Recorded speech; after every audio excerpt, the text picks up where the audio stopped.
Thailand Cambodia యుద్ధం అయితే కొనసాగుతోంది. 33 మందికి చనిపోయారు ఈ యుద్ధంలో. థాయిలాండ్ కాంబోడియాల మధ్య సాగుతున్న పోరాటం శనివారం 3వ రోజుకి చేరింది. ఇప్పటి వరకు 33 మంది మరణించారు. దాదాపు 1,68,000 మంది నిరాశ్రయులయ్యారు. సరిహద్దు వెంబడి ఉన్న అనేక గ్రామాల్లో తుపాకీ కాల్పులు, శతఘ్నుల మోతలు వినిపిస్తున్నాయి. దాడుల్లో F-16 విమానాలు, డ్రోన్లను కూడా వినియోగిస్తున్నారు. గత గురువారం సరిహద్దులో మందు పాత్ర పేలి 5గురు థాయిలాండ్ సైనికులు గాయాలు పాల్గొవడం ఈ సంఘర్షణకు దారితీసింది. దీంతో ఇరు దేశాలు పరస్పరం దౌత్య సిబ్బందిని ఉపసంహరించుకున్నాయి. కాంబోడియాలో తాజాగా 12 మరణాలు నమోదయ్యాయి.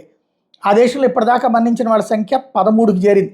ఆ పోరాటాన్ని నిలుపుదల చేయాల్సిందిగా ఆగ్నేయాసియా దేశాల సంఘం ఆసియన్ పైన అంతర్జాతీయ ఒత్తిడి పెరుగుతోంది.